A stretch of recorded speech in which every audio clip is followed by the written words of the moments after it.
আলাইকুম, কেমন আছেন সবাই? আশা করি ভালো আছেন। আলহামদুলিল্লাহ আমি ভালো আছি। তো আজকে আমি ডাটা দিয়ে একটা অন্যরকম ভাজি তৈরি করব। তো পুরো ভিডিওটা দেখতে থাকুন আর আমার চ্যানেলটাকে সাবস্ক্রাইব করে পাশের ঘন্টিটা বাজিয়ে দেবেন। এই যে আমি এই জায়গায় ডাটা নিয়েছি, একেবারে সুন্দর জালি ডাটা।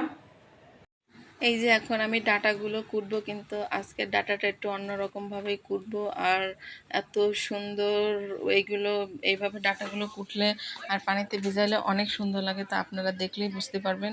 তো এই যে আমি একটু ছোট ছোট করে ডাটাগুলো একেবারে টুকরো টুকরো করে ছিলতেছি। তো এই যে আমি এরকম সাইজের নিচে নিয়ে এবার ডাটাটাকে সুন্দর করে ছিলছি।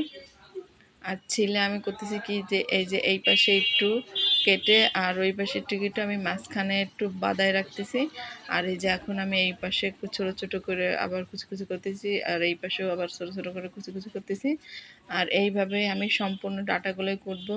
আর এই যে পানিতে ভিজে রাখার পরে দেখবেন যে আর ম্যাজিক আর কত সুন্দর দেখা যায়। তো এই যে আমি সম্পূর্ণ ডাটাগুলোই একই স্টাইলে কুটবো।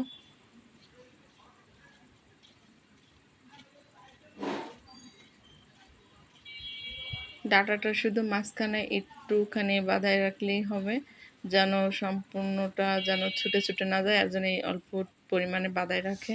তারপর দুপাশে একই রকমই কাটে নিচ্ছি। আর এই দেখেন ভিজায় রাখছিলাম পানির ভিতর, তারপরে দেখেন কি সুন্দর একেবারে ফুলের মতো হয়ে গেছে, আর দেখতেও কত সুন্দর লাগতেছে। তো এই যে এখন আমি করব কি, এই যে ঝাল পেঁয়াজ দিয়ে সুন্দর করে এখন এগুলো ঝাল পেঁয়াজগুলো সুন্দর করে তেলে ভাজবো।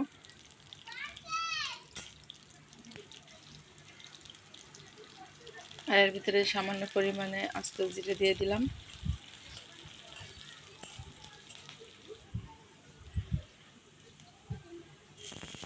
তো এই যে সেই ডাটাগুলো দিয়ে দিচ্ছি। আর এই যে দেখেন পানির ভিতরে ভিজে রাখার কারণে ডাটাগুলো কত সুন্দর হয়েছে। আর ছোট্ট একটা আলু কুচায় দিচ্ছি। আর দিয়ে দিচ্ছি পরিমাণ মতো লবণ, দিয়ে দিচ্ছি পরিমাণ মতো হলুদ, দিয়ে এখন সুন্দর করে নাড়াচাড়া দেব। আর এই যে ডাটাগুলো একেবারে কি সুন্দর, একেবারে ফুলের মতো হয়ে আছে, দেখতেও অনেক সুন্দর লাগতেছে, কালারফুল লাগতেছে, একেবারে সবুজ সবুজ। আর এখন হলুদ দেওয়ার পরে মাছের আরও কালারটা বেশি সুন্দর লাগতেছে। এই যে নাড়াচাড়া দিয়ে অল্প একটু পরিমাণে পানি দিয়ে এখন আমি ঢেকে দেবো।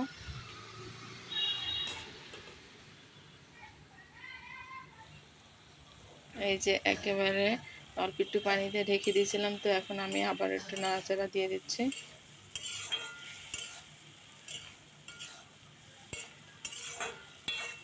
আর ডাটা ভাজি এইভাবে করে খেয়ে দেখবেন, খুবই মজা লাগে। ডাটা সচরাচর আমরা রান্না করে খাই, কিন্তু এইভাবে ডাটা ভেজে খেয়ে দেখবেন অনেক মজা লাগে। তো এই যে আমার ভাজিটা একেবারে হয়ে আসছে, এখন এই যে একবার পানিটা পুরো টেনে গেছে আর সব কিছু একেবারে সেদ্ধ হয়ে গেছে। তো আমি এই যে নাড়াচাড়া দিয়ে এখন করব কি, ভাজিটাকে নামাই নেব, কারণ ভাজিটা একেবারে প্রায় হয়ে আসছে। তো আমি আবারও একটু ঢেকে রাখলাম, একটু চুলার উপরে রেখে দিয়েছিলাম দমে। তো এই যে দেখেন একেবারে সুন্দর, একেবারে একটা শুকনো শুকনো ভাজি হয়ে গেছে। তো এই যে আমি ভাজিটা এখন নামাই নিচ্ছি। আর এরকমভাবে ডাটা ভাজি খেতে খুবই মজা লাগে। তো এই যে রান্না বাড়া শেষে আমার ছেলেকে খেতে দিচ্ছি, সে তো আজকেই প্রথম ডাটা ভাজি খাচ্ছে। আর এরকম ডিজাইন করে দেখছি দিয়ে ডাটা ভাজি করছিলাম, ওই ডিজাইন দেখে তো আমার ছেলে খুবই খুশি। আজকের মতো ভিডিওটা এই পর্যন্তই।